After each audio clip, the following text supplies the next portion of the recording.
예, 이스라엘 백성들이 우리 지난주에 함께 나눈 것처럼 호르마에서 상당히 어려움을 당했었죠. 자, 이스라엘 백성들이 하나님께 원망하고 그리고 불평하면서 하나님께서 진노하셨고 이스라엘의 당시에 정탐했던 그런 대표 리더들이 하나님의 재앙으로 죽게 되었고 또 이제 이스라엘 백성들은 올라가야 되겠다. 이제 우리가 애굽이 아니라 저 이스라엘 가나안 땅을 향해서 올라가야 되겠다 해서 올라갔다가 전쟁에 지고 그래서 도망을 한 곳이 바로 여기 지도에 나오는 호르마라는 것이죠. 자, 여러분, 호르마 지난주에 제가 좀 강조했는데 무슨 뜻인지 기억이 나십니까?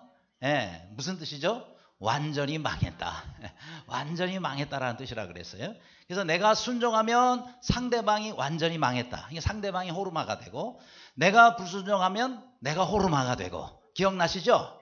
네. 그래서 이 호르마란 지역에 저들이 정말 우리는 이제는 가나안 땅에 올라갈 수도 없고 하나님의 진노를 받아서 또 우리가 들어갈 수도 없고 자 이런 상황에 지금 이스라엘 백성들은 한마디로 의기소침해 있었다라는 거예요. 자 오늘 혹시 자 우리가 내가 하는 계획마다 되는 게 없고 또 염려 근심 걱정 이런 것 때문에 혹시라도 의기소침해 있는 분이 여러분 가운데 계시다면 오늘 하나님께서 의기소침에 빠진 이스라엘에게 주신 말씀을 들으실 수 있기를 바랍니다.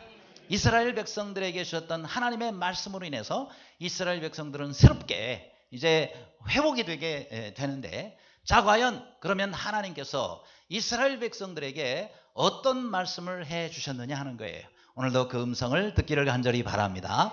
자 첫째는 소망의 제사를 드리라 라고 말씀하고 있습니다. 자 2절 말씀 다 같이 읽겠습니다. 시작. 이스라엘 자손에게 말하여 그들에게 이르라 너희는 내가 주어 살게 할 땅에 들어가서 아멘. 자 하나님께서 내가 주어 살게 할 땅 그리로 너희가 들어가다라고 하나님께서 말씀하십니다. 그러니까 하나님께서 어떻게 하시겠다는 거예요? 이스라엘 백성들에게 앞으로 가나안 땅을 주시겠다라는 말씀입니다. 자, 이스라엘 스스로는 안 됐어요. 도저히 그들의 힘으로는 그들의 방법, 그들의 가지고 있는 능력으로는 안 됐습니다. 그런데 하나님께서는 내가 너희들에게 그 땅을 주리라 라는 겁니다. 그러니 이 말씀을 듣고 여러분 이스라엘 백성들은 얼마나 소망 가운데 그들이 살게 됐겠느냐 하는 겁니다. 그래서 그 다음 말씀 한번 보여주시죠. 자, 한 번 더 넘어가겠습니다. 하나님께서 18절에 너희는 내가 인도하는 땅에 들어가거든 그랬어요. 누가 인도하시는 땅이에요? 하나님께서 인도하시는 땅입니다. 그렇습니다. 여러분 하나님께서 가나안 땅을 이스라엘 백성들에게 선물로 주시는 거예요. 그런데 그들이 잘나서 그들이 능력이 많아서 스스로 얻은 땅이 아닙니다. 분명히 하나님께서 인도하시는 땅이라 그랬어요. 여러분 하나님이 인도하시면 반드시 들어갈 줄로 믿습니다. 하나님께서 주시겠다는데 누가 맡겠어요? 그러니까 하나님이 인도해 주셔야 하나님이 들어가게 하셔야 이스라엘 백성들은 가나안 땅에 들어갈 수가 있는 것입니다. 바로 이 말씀이 이스라엘 백성들에게 큰 소망이 된 거예요. 모든 소망을 잃고 있었는데 하나님의 이 말씀으로 이스라엘 백성들은 이제 소망이 생긴 겁니다. 그렇죠? 그래서 여러분 우리가 하나님께서 주신 이 소망 가운데 사는 사람은 절망의 골짜기에 빠져 살면 안 되는 것입니다. 그렇죠? 자, 이 골짜기를 보면은 그야말로 풀 한 폭이 없고 말이죠. 아마 물 한 줄기 없는 그런 곳이 거예요. 자, 이런 절망의 골짜기에서 어디로 가야 할지 모르고 소망 없이 사는 사람이 혹시라도 있다면 오늘 하나님의 음성을 듣고 하나님 말씀을 듣고 이 절망의 골짜기에서 나오시기를 바랍니다. 소망의 산 꼭대기에 오르시는 모두가 되시기를 간절히 바랍니다. 그렇습니다. 여러분 우리가 정말 절망 가운데 사는 사람은 잠시도 살기가 어려운 거예요. 여러분 우리가 음식이 없어도 음식을 먹지 않고 금식을 해도 40일까지는 살 수 있다 그래요. 그런데 여러분 우리가 물조차 안 먹으면 어떻게 될까요? 물만 마시고도 40일 이상은 사람이 살 수 있다 그래요. 그런데 물을 안 마시면요 열을 넘기기가 어렵대요. 저도 일주일 정도를 물을 안 마신 금식을 해봤어요. 그런데 매우 위험하다 그러더라고요. 왜냐하면 이 창자가 물까지 안 마시면은 몸에 있는 내장이 다 붙어버린대요. 그래가지고 치명적으로 오래 살지 못하고 열을 넘기질 못하고 죽는답니다. 그러니까 이 물까지 안 마신다 그러면은 그거는 열흘이 사람은 고비라 그럽니다. 자, 그런데 사람이 숨을 안 쉬면 또 어떻게 해요?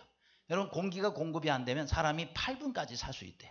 그러니까 8분 넘으면 그것도 이제 안 되는 거죠. 그런데요, 소망이 없는 사람은요, 소망이 없는 사람은 1분도 살 수가 없다는 거예요. 그렇죠? 사람은 왜 스스로 목숨을 끊어요? 절망이고 소망이 없다고 생각하니까 그런 행동이 나오는 것이다 이 말이죠.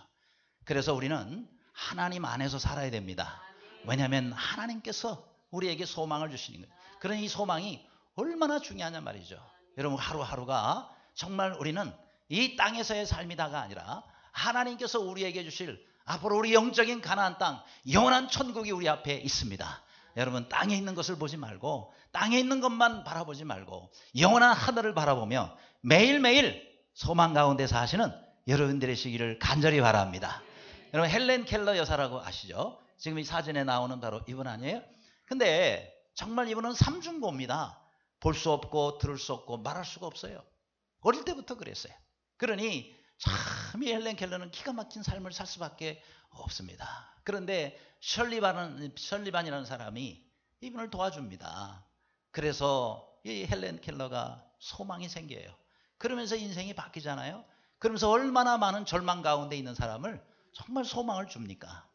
바로 이 헬렌 켈러 때문에 수많은 사람들이 소망을 얻고 살아납니다. 그런데요, 이 헬렌 켈러는 정말 자기가 갖고 있는 소망이 있었어요. 무슨 소망을 가지고 있었느냐? 정말 자기가 비 온 다음에 그 저쪽 하늘에 보면 무지개가 뜨지 않습니까?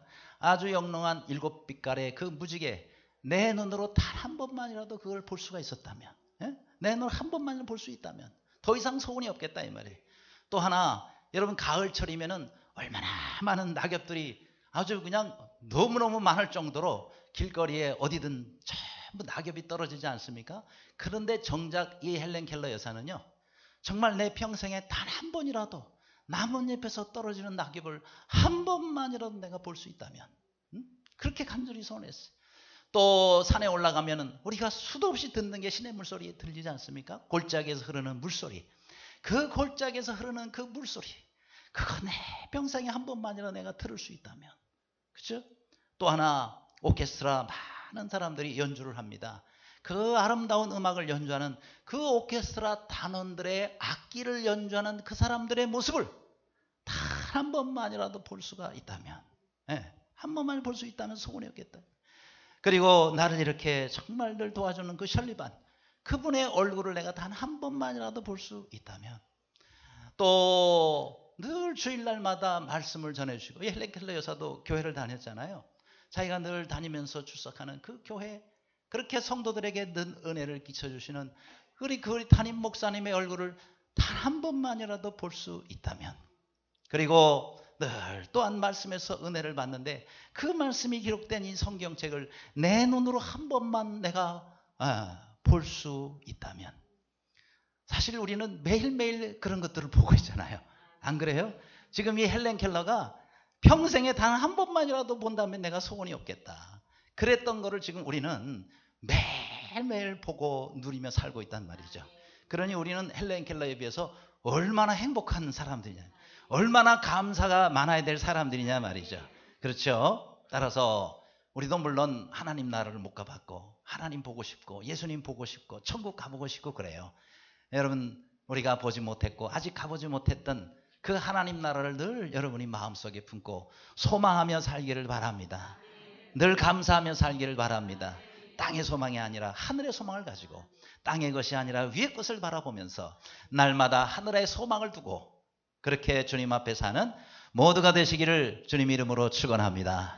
두 번째로, 여러분, 우리가 어떤 제사를 또 드려야 될까요? 향기로운 제사를 드리라 그랬습니다. 자, 우리 다 함께 한 목소리 읽겠습니다. 13절 시작. 여호와께 화제나 번제나 소원을 갚는 제사나 낙헌제나 정한 절기의 소나 양을 여호와께 향기롭게 드릴 때에. 아멘. 자, 이 제사를 지금 어떻게 제사를 드리라 그랬어요?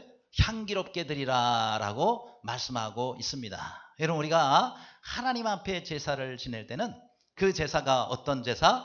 향기로운 제사를 드려야 된다라고 말씀하고 있는 것입니다. 그렇습니다. 이 향기로운 제사. 자, 먼저 우리가 이스라엘 백성들을 한번 생각해 보면 출애굽 후에 지금 이스라엘 백성들이 광야 생활을 시작하면서 왜 하나님께서 이렇게 이스라엘 백성들에게 제사를 먼저 드리라고 그렇게 하셨느냐라는 거예요. 그렇죠? 지금 이스라엘 백성들이 지금 여러 가지로 힘들어서 의기소침해 있는데 그들에게 하나님께서는 먼저 뭐예요? 제사를 지내라 그러는 거예요. 제사를 드리라고. 왜 하나님께서 이스라엘 백성들에게 이렇게 제사를 드리라고 하셨느냐라는 거예요. 그것은요, 자, 이 제사가 어떤 의미를 가지고 있어요? 하나님과 이스라엘 백성들이 어떤 관계가 있느냐, 이거를 우리들에게 보여주는 것이다 라는 거예요. 그러니까 이스라엘 백성들을 좀 힘들고 귀찮게 하려고 하나님께서 혹은 또 무슨 재물이 필요해서 그래서 제사를 지내라 한 겁니까? 아닙니다. 여러분, 하나님께서는 이스라엘 백성들이요, 하나님과 어떤 관계냐는 것을 저 제사를 통해서 보여주고자 하신 거예요. 자, 제사를 지낸다는 것은요, 이스라엘 백성들의 주인이 누구라는 거예요? 하나님이라는 겁니다. 그렇죠? 제사를 지내는 자에 대해서 내가 섬기고 나는 당신의 종입니다 하는 거예요. 그러니까 하나님께서는 하나님의 소유가 뭐예요? 이스라엘 백성이라는 거예요. 그러니까 누구든지 이스라엘을 건질 수가 없는 거. 왜요? 하나님 거니까. 여러분, 하나님 거를 감히 누가 함부로 손을 대겠습니까? 그러니까 하나님께 제사를 지낸다는 것은 우리는 하나님의 것입니다. 그리고 하나님은 우리의 주인이십니다. 이것을 인정하는 행위란 말이죠. 그러니까 제사를 지낸다라는 것은요, 하나님께서 이스라엘 백성들의 소유로, 그리고 하나님께서 이스라엘 소유로 삼고 이스라엘 백성들의 모든 것을 책임져 주겠다라는 약속이다라는 것입니다. 그래서 제사를 통해서 이스라엘 백성들은 하나님께 복을 받는 백성이 되는 겁니다. 그렇죠? 그러니까 제사는요, 하나의 통로예요. 우리가 오늘날 드리는 예배는 하나님께 은혜를 받는 통로입니다. 그렇죠? 그러니까 여러분, 우리가 예배 드리는 것이 얼마나 중요한지 몰라요. 예배 드리러 와서 일주일에 제일 첫 시간을 예배 드리잖아요. 이 예배를 통해서 우리는 하나님의 나를 향하신 말씀을 듣는 거예요. 또 하나님께서 우리에게 주시는 기도의 응답의 역사가 예배 드리다가 일어나는 것입니다. 하나님께서 우리에게 주시기를 원하시는 복들이 예배 시간에 이 예배를 통해서 여러분들에게 전달이 된다는 거예요. 그러므로 여러분, 이스라엘 백성들이 바로 이렇게 하나님 앞에 제사를 드리는 것은 이스라엘 백성들의 모든 복이 바로 그 제사를 통해서 온다는 사실을 하나님께서 가르쳐 주는 것이다 라는 겁니다. 그러므로 이스라엘 백성이 드리는 제사나 우리가 하나님 앞에 매주마다 드리는 이 예배나 하나님께서 기뻐하시도록 드리는 여러분들이 되시기를 간절히 바랍니다. 자, 그런데 하나님께 드리는 제사는요, 향기로운 제사를 드린다 그랬어요. 자, 그럼 도대체 향기로운 제사는 어떤 제사냐는 거예요. 뭐 오늘날 무슨 뭐 짐승을 갖다 놓고 여기서 각을 떠가지고 전부 불로 태워서 그렇게 화제로 번제로 하나님 앞에 드리는 제사 같으면 뭐 그걸 잘 드리면 그게 향기롭게 하나님께 올라간다고도 생각할 수 있지만 오늘날 누굴 잡아서 어떻게 올리냔 말이죠. 그렇죠? 그러면 하나님 앞에 향기로운 제사라는 건 오늘날 어떤 제사냐? 바로 하나님의 말씀대로 드리는 제사를 말합니다. 하나님의 말씀대로 드리는 제사. 그러니까 하나님께서 원하시는 향기로운 제사는 하나님의 말씀대로 사는 삶을 말하는 거예요. 하나님께 온전히 순종하며 사는 삶을 말하는 거예요. 그래서 하나님이 기뻐하시는 제사는 순종의 제사입니다. 한번 따라 하실래요? 하나님이 기뻐하시는 제사는 순종하는 제사다. 네, 순종입니다. 이스라엘 백성들 제1세대가 왜 가나안 땅에 들어가지 못하고 실패했습니까? 불순종했기 때문에 그렇습니다. 왜 하나님께서 제사를 지내라 그러면서 아주 분량과 방법과 자세한 치수나 이런 양까지 전부 이렇게 구체적으로 세세하게 그렇게 하나님께서 방법을 만드셨느냐면 다른 게 아니에요. 온전히 순종하도록 하기 위함입니다. 그렇죠? 온전히 순종하도록. 하나님께서 에덴 동산을 아담과 하에게 다 주셨어요. 없는 게 거기 없겠어요. 그런데 동산 중앙에 선악을 알게 하는 나무의 실과는 먹지 말라. 선악과 그거를 왜 만들어 놓으셨어요? 딱 한 가지예요. 순종의 여부를 알기 위해서입니다. 아담이 온전히 순종했더라면 오늘날 우리의 삶은 이보다 훨씬 더 달라졌을 거예요. 불순종이기 때문에 그래서 죄악이 오게 되고 망하게 된 겁니다. 그래서 이스라엘 백성들에게 하나님께서 아주 구체적인 제사법을 말씀해 주신 것은 저들이 하나님 앞에 온전히 순종하는 삶을 살도록 하기 위함이. 왜요? 모든 복은 순종으로부터 오는 것이기 때문에. 한번 따라 하실래요? 순종은 제사보다 낫고, 믿으시기 바랍니다. 우리가 드리는 제사나 예배보다 하나님께 순종하는 것이 훨씬 더 하나님이 원하시는 제사다라는 것입니다. 그러므로 여러분, 우리가 하나님 앞에 온전히 순종하는 그런 제사를 드릴 수 있기를 간절히 바랍니다. 자, 이렇게 순종의 제사는요, 하나님께서 성경에 이렇게 말씀해. 다음 우리 13절 말씀을 보죠. 누구든지 제사를 드릴 때는 어떻게 하라고요? 이 법대로 할 것이요 그랬어요. 법대로 하라 그랬어요. 말씀대로, 하나님께서 정해주신 그 말씀대로 그렇게 하나님께 제사를 드리라라고 말씀한 겁니다. 아무쪼록 하나님이 정해놓으신 대로, 하나님께서 우리에게 원하시는 대로 순종하며 하나님께 예배하시는 여러분 모두가 되시기를 간절히 바랍니다. 자, 여러분, 우리가 하나님께 순종하는 거, 특별히 이런 예화를 하나 좀 드리면 좋겠어요. 저 뉴욕시에 어떤 아주 좋은 레스토랑이 있었어요. 좋은 식당이죠. 그런데 그 지역에 연세 드신 분들이 많이 살고 있었대요. 그런데 이 식당의 주방장이 아주 좀, 요즘 말로 하면 뭐 까칠하다는 말 여러분 좀 이해하시죠? 예, 좀 아주 좀 까다로운 사람이었다라는 거예요. 근데 이 연세 드신 분들도 입맛도 아주 섬세하고 까다롭고 아주 뭐 이런저런 요구도 많이 하는 그런 분들이 거기 많았대요. 그래서 이제 자주 다툼이 있는 거예요. 주방장하고 손님하고 다툼이 자꾸 있는 거예요. 주방장은 막 이러면 어떠냐고 막 이러고, 또 거기 이제 연세 드신 그 손님들은 이거 이렇게 해줘야지, 이거 안 해주면 어떡하냐고 막 그렇게 해서 좀 다툼이 좀 종종 있었다면. 그래서 이제 주인이 주방장을 불러놓고 항상 손님 왕이라 그러잖아. 그러니까 손님이 좀 까다롭게 욕을 해도 좀 잘 들어주라고, 잘 들어주라고. 아니, 우리가 하는 게 뭔데? 돈 버는 게 중요한 게 아니라 이 지역에 있는 어르신들 우리가 잘 섬겨야 되잖아요. 제발 좀 순종하라고 그렇게 얘기를 자주 했답니다. 그러던 어느 날 어떤 나이 많이 드신 점잖은 할아버지 한 분이 그 식당에 들어오셨습니다. 그리고 이제 감자를 튀겨가지고 가져가는데 이 감자가 말이죠. 그 연세 드신 손님이네. 왜 이렇게 두껍게 튀겨와서 좀 얇게 좀 튀겨 가져오라고. 다시 좀. 예, 알겠습니다. 가져가가지고 다시 얇게 썰어가지고 그러고 또 가대. 또 너무 두껍잖아 이거. 다시 튀겨오라고. 또 들어가서. 예, 알겠습니다. 한 두세 번 갔더니 신경질이 나는 거예요. 주방장이. 이거 그냥 다 때려 집어쳐 그냥. 그러면서 식직원이, 주인이 또 나타나. 그러지 말라니까. 손님이 원하시는 대로 해드려. 얇게 달라면 아주 얇게 썰어 드리라고 좀. 알겠습니다. 그래가지고 더 이상 얇게 썰을 수 없을 정도로, 아주 한마디로 종이처럼 얇게, 아시죠? 종이처럼 해가지고 튀겨서 갖다 드렸더니 너무너무 좋아하는 거예요. 너무너무 됐다고 아주 만족스럽게 생각. 그런데 문제가 거기서 끝나는 게 아니라 그 주변에 앉아있는 사람들이 나도 저렇게 다 저렇게 주문하네. 나도 그렇게 해달라는 거예요. 먹어보더니 너무너무 맛있다 그러는 거예요. 그래가지고 그 식당이요, 대박이 났어요. 사람들이요, 그것 먹으러 막 찾아오는 거예요. 그래가지고 그 식당이 엄청 크게 되고 부자가 돼요. 그래가지고 전 세계의 포테이토 칩이라는 메뉴가 그 집 때문에 생겼대요. 여러분 포테이토 칩 먹어보죠?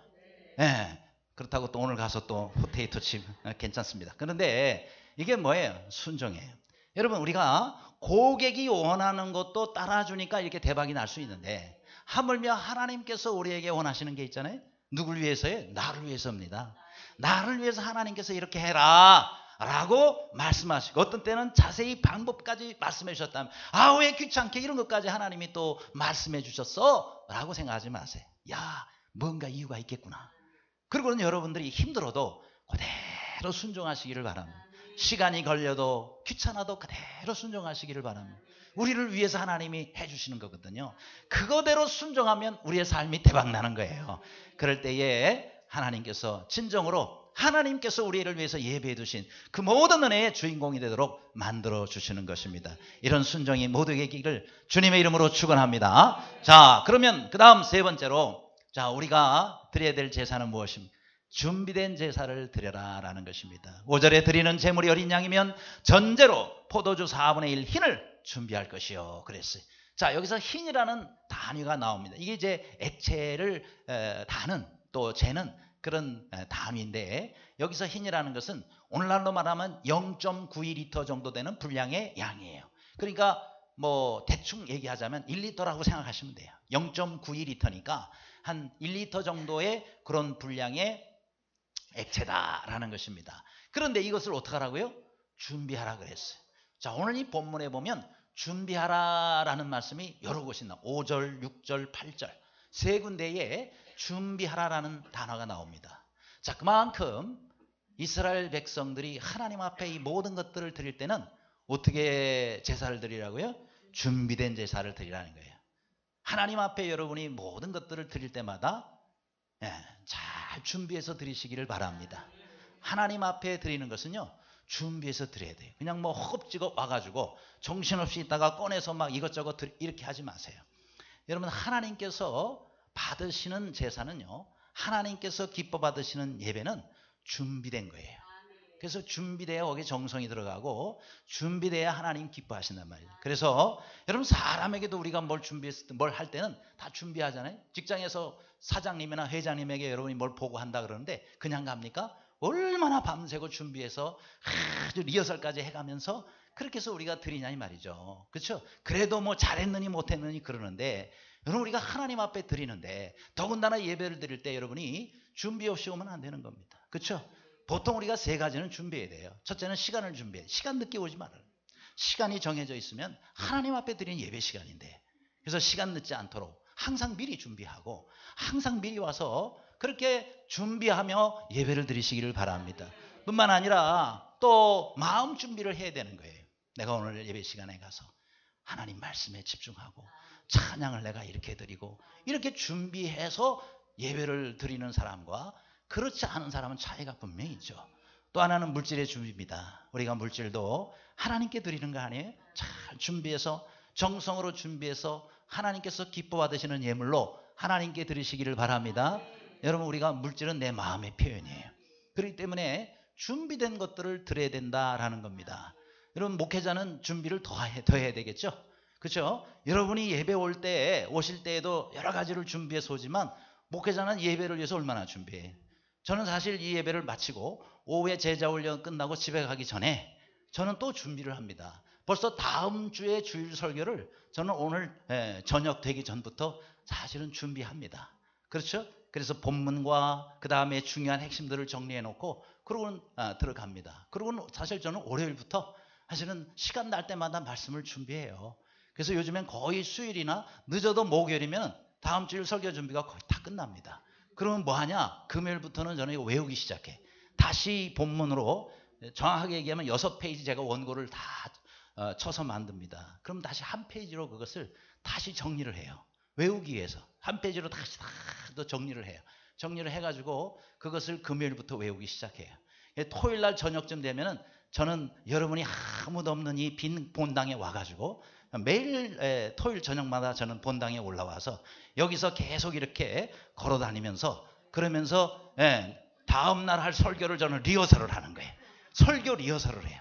원고는 물론 여기 있는데 꼼꼼하니까 빛이 저쪽에 하나 좀 켜있고 희미하니까 잘 보이지를 않아요. 그러니까 거의 외워야 돼요. 그러니까 외운 거를 쫙 해서 막히면 다시 또 한번 보고, 그 다음에 또 그때 또 성령께서 또 깨닫게 해주신 말씀이 갖다 또 여기다가 메모를 해놓고, 그렇게 해서 여기서 리허설이 끝난 다음에 그 다음에 집에 들어가서 또 한 번 하고, 새벽에 일어났어. 오늘도 새벽엔 장례식에 갔다 왔어.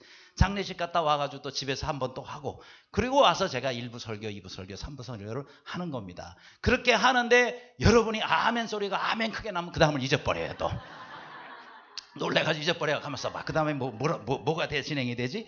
이럴 수가 있습니다. 그렇다고 아멘 작게 하시면 안 돼요.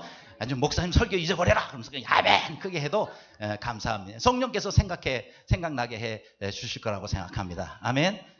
그래서 우리가 목회자도 이 시간을 위해서 기도하고 준비하고 합니다. 우리 다 마찬가지예요. 저도 예배자고 여러분도 예배자예요. 그렇죠?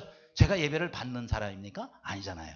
저도 하나님께 예배 드리는 사람이고 여러분도 이 시간에 하나님께 예배 드리는 거예요. 그렇죠? 우리 또 찬양대는 8주 전부터 벌써 오늘의 찬양을 위해서 또 하고 또 하고 또 하고 이렇게 연습을 해서 준비해서 하나님 앞에 드립니다. 어쨌든 우리가 여기 나온 것처럼 온전한 예배를 하나님 앞에 드리도록 늘 준비하고 힘쓰는 모두가 되시기를 간절히 바랍니다. 자, 우리가 네 번째로 어떤 제사를 드려야 되느냐?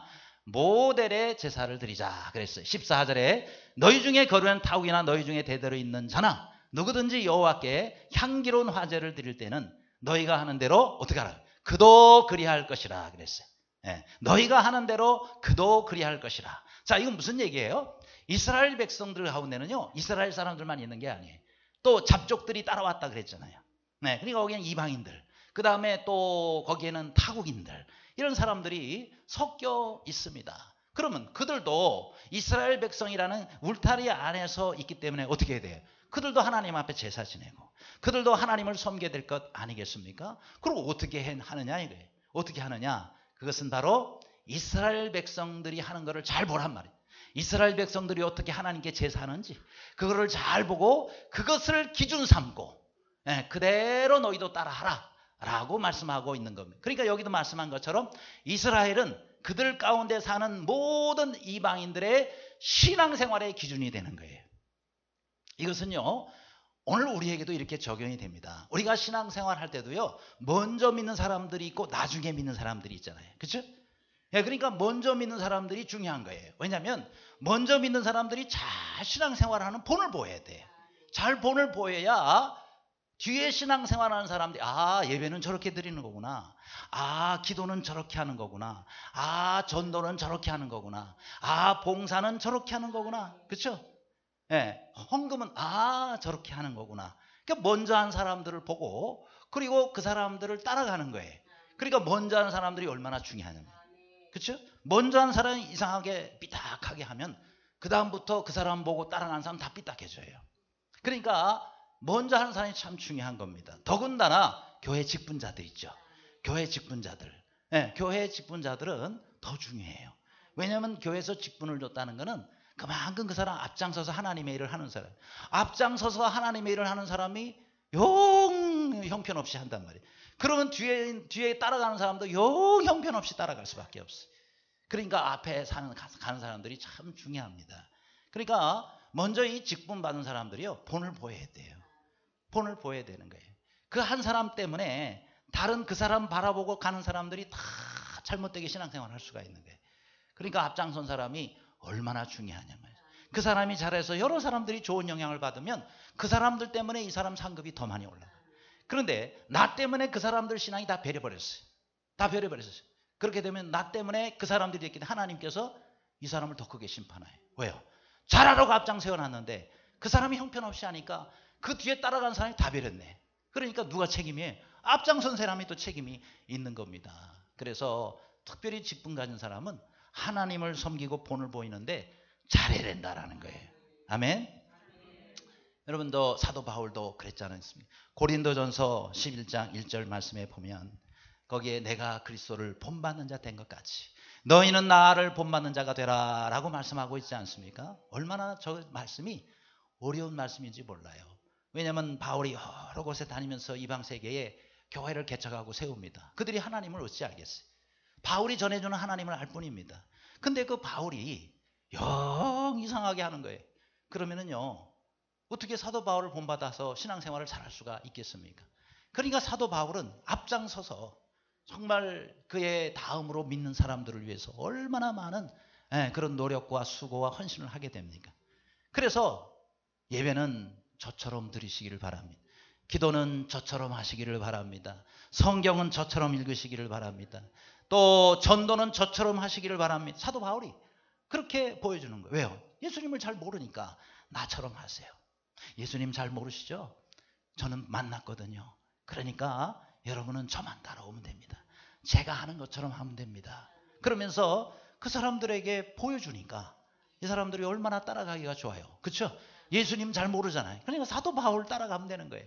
그러면 예수님을 닮아가게 되는 것이죠.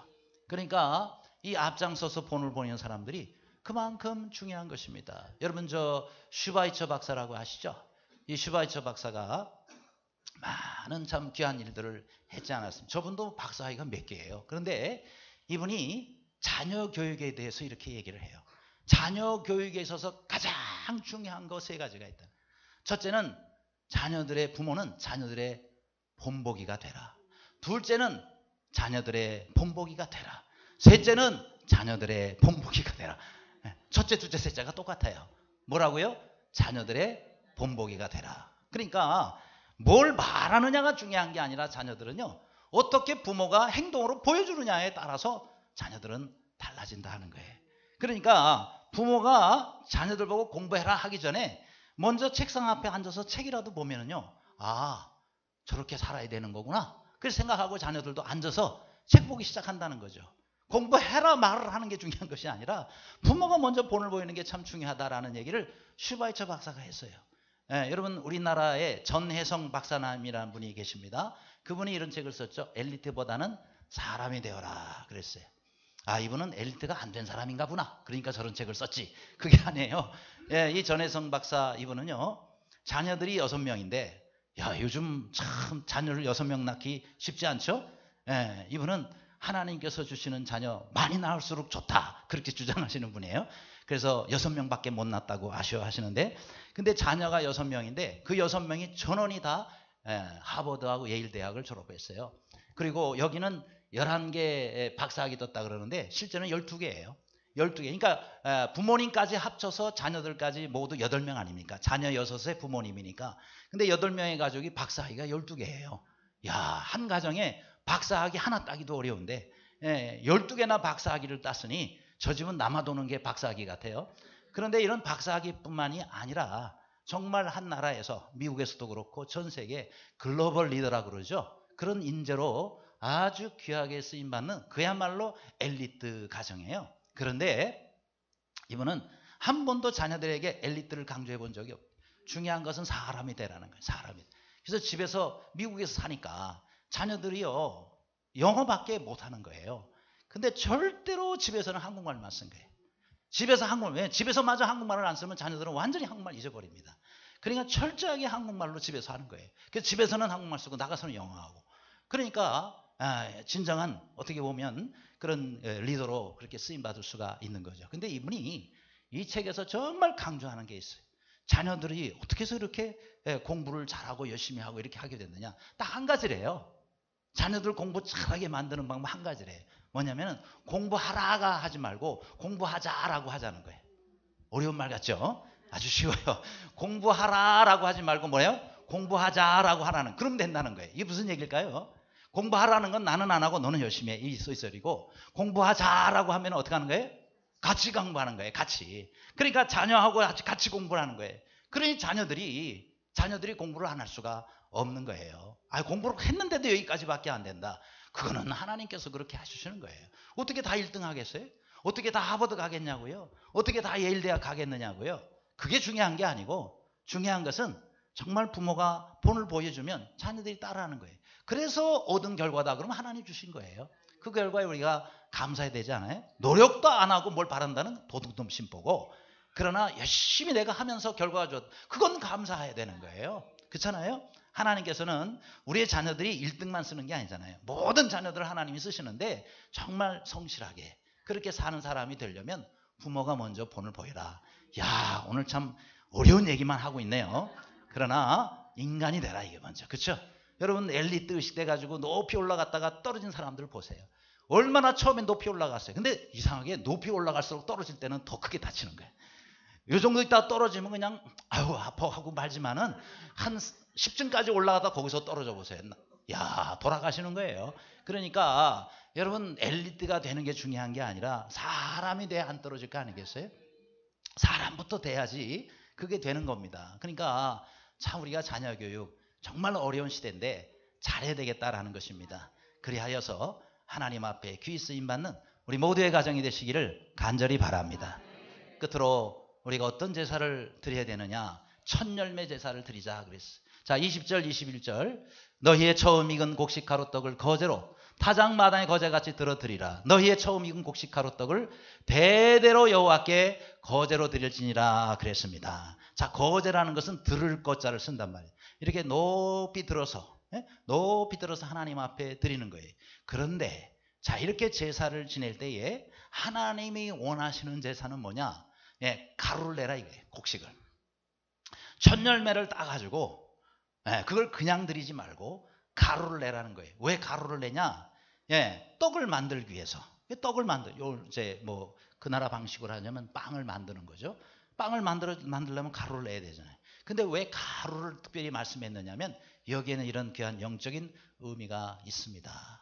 여러분, 예수 그리스도께서 우리의 영생의 생명의 첫 열매가 되시고 부활의 첫 열매가 되셨죠. 그래서 예수님도 이 땅에 오셔서 완전히 부서졌어요. 한마디로 가루가 돼버리셨단 말이에요. 그렇죠? 끝까지 십자가에 달려 돌아가시고 피를 쏟으시고 생명을 다 주시기까지 예수님은 그야말로 하나님 앞에 드려진 제물의 첫 열매가 되어서 완전히 부서지시고 가루가 되셨습니다. 마찬가지로 우리가 가루를 하나님 앞에 드리라는 것은 철저히 나를 부인하고 하나님 앞에서 나는 부서지고 그리고 나는 날마다 죽노라라는 이 사도 바울의 고백처럼 날마다 하나님 앞에 죽음의 제사를 드리라라는 그런 뜻의 말씀인 것입니다. 아무쪼록 여러분 주님 앞에 나올 때에 우리가 이렇게 겸비하고 낮아지고 철저하게 나 자신을 온전히 하나님 앞에 드리는 모두가 되시기를 간절히 바랍니다. 그리고 이 첫 열매는요, 모든 곡식을 다 수확한 다음에 처음 것을 드리는 게 아니에요. 자, 이런 곡식이라는 게 여러분 특징이 있잖아요. 과일도 마찬가지고 제일 먼저 익는 놈이 있습니다. 제일 먼저 익는 놈을 따가지고 하나님 앞에 첫 열매 드리라는 거예요. 이거는 뭐가 다는 나머지 것도 다 이와 같이 익게 해주시려는 믿음이 기초가 돼야 돼요. 믿음이 기초가 돼요. 그러니까 첫 열매 신앙은요, 철저하게 하나님께서 나머지를 책임져 주신다. 나의 남은 인생을 내가 하나님 앞에 드리면 하나님께서는 나의 모든 생애를 책임져 주신다. 이런 믿음을 가지고 드리는 게 첫 열매 신앙입니다. 따라서 여러분 첫 열매를 구별해서 하나님 앞에 드릴 때에 믿음으로 드리시기를 바랍니다. 그렇잖아요? 왜요? 첫 열매 드리고 나면 없어요. 그 다음에 이제 나머지가 익어야 딸 수가 있는 겁니다. 이건 믿음이 기초가 돼야 되는 거예요. 그리고 첫 열매를 드렸다는 것은 모든 것은 다 하나님의 것입니다 라고 인정할 때만 드릴 수가 있는 겁니다. 그렇죠? 모든 걸 다 하나님이 주신 거예요. 그렇기 때문에 우리가 하나님 앞에 드릴 때는 다 하나님께서 주신 겁니다. 그러면서 다 하나님께 드리는 마음으로 그렇게 구별해서 첫 열매의 제사를 하나님 앞에 드리시는 우리 모두가 되시기를 간절히 바랍니다. 또한 거기에는 뭐가 들어있어요? 감사가 기초가 되는 거예요. 감사한 거 왜요? 주신 게 하나님께서 주신 거 아니에요? 그러니까 감사함으로 첫 열매를 드릴 때는 뭐가 담겨야 되냐면 하나님께 대한 감사가 있어요. 이 감사로 드릴 때에 여러분 그 예배나 그 제사가 하나님께서 기뻐하시는 향기로운 제사가 되는 것입니다. 여러분 탈무드에도 이런 말이 있습니다. 탈무드에 이 세상에서 가장 현명한 사람은 배우는 사람이요. 이 세상에서 가장 강한 사람은 자신을 이기는 사람이요. 이 세상에서 가장 행복한 사람은 감사하는 사람이다 라고 얘기를 합니다. 누가 가장 행복하다고요? 감사하는 사람. 감사하는 사람. 여러분 행복론이라는 책을 쓴 칼 힐티라는 사람이 있습니다. 이 칼 힐티의 행복론에 보면은요, 행복의 첫째 조건이 있어요. 행복의 첫째 조건은 뭐냐? 감사래요. 그러니까 여러분 정말 행복하기를 원하신다면 늘 감사하시기를 바랍니다.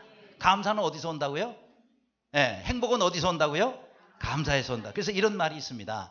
우리가 행복하기 때문에 감사하는 것이 아니라 감사하기 때문에 우리는 행복해지는 것이다. 별로 저쪽은 아멘이 없으시네. 다시 얘기를 합니다. 이쪽 가서 얘기를 해야 되겠네. 이쪽 가서. 자, 다시 얘기를 합니다. 행복하기 때문에 감사한 것이 아니라 감사하기 때문에 행복해진다. 아멘. 그래요. 우리가 감사하기 때문에 행복한 인생이 되는 것입니다. 그래서 늘 우리는 이런 감사가 충만해야 돼요. 어떤 사람이 감사를 잘하냐? 가난한 마음을 갖고 있는 사람이 감사를 잘하다. 가난한 마음. 성경에 심령이 가난한 자는, 그렇죠? 심령이 가난한 자는 복이 있다라고 말씀. 천국이 저희 것이며. 여러분 팔복 가운데 제일 먼저 나오는 게 심령이 가난한 자예요. 그렇죠? 제가 이제 청년 시절인데 청년 시절에 그러니까 20대 아마 그 초중반 정도 됐을 거예요. 그때에 어디를 가다가 이렇게 라디오에서 방송 노래가 흘러나와요. 노래가 뭐 그 기독교 방송은 아니었는데 일반 방송인데 노래가 나오는데 이 노래가 말이죠. 내가 많이 알고 듣고 있던 말씀, 뭐 성경 말씀을 인용해 가지고 하는 찬송 같아요. 나중에 알아보니까 유준 씨가 부른 노래더라고요. 유준 씨 혹시 아세요? 잘 모르시죠? 잘 모르시는 거는 당연할 거예요. 왜냐하면 이름은 혹시 아실지 모르겠어요. 봉봉사중창단.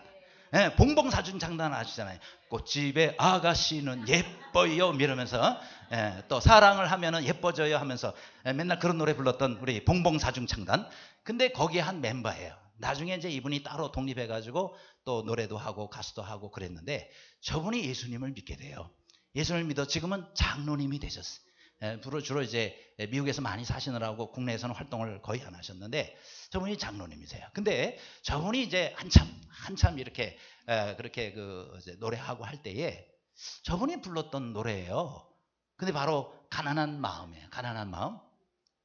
근데 그래서 제가 저것이 마음에 많이 와 닿아서 가끔 저도 몇 년에 한 번 정도 저 곡을 혼자 있을 때 부릅니다. 불러볼까요? 가난한 마음속에 행복이 있다고 누군가 그렇게 말을 했어요. 진실은 거짓을 이길 수 있다고 누군가 그렇게 말을 했어요. 세상에 태어나서 한 번 가는 길 후회 없는 인생을 살다가 가야지. 진실한 마음속에 행복이 있다고 우리는 그렇게 믿고 있어요. 2부에는 박수를 치던데. 근데 이 노래를 제가 좋아하는 거는 성경 말씀이기 때문에 원래 가사는요 이분이 이렇게 만들었대요.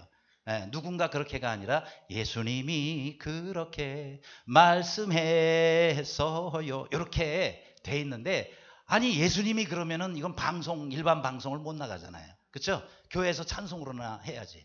그래서 이거를 이 사람이 어떻게 쓰든지 아무튼 이렇게 복음도 전하고 주님을 전하기 위해서 누군가로 이렇게 바꿔놨는데 우리는 다 알잖아요. 그렇죠? 가난한 마음속에 행복이 있다고 누군가 그렇게 말을 해. 예수님이 그렇게 말씀하셨지. 교회에서는 예수님이 그렇게 말씀했어요. 그렇게 우리가 부르면 이게 이제 찬송가가 되는 것 같습니다. 어쨌든 여러분 우리의 심령이 날마다 가난한 마음이 돼야 됩니다. 그래서 여러분 마음속에 늘 감사가 넘쳐서 하나님께서 주시는 하늘의 행복이 가득 찬 우리의 삶이 되기를 주님의 이름으로 축원합니다. 기도하겠습니다.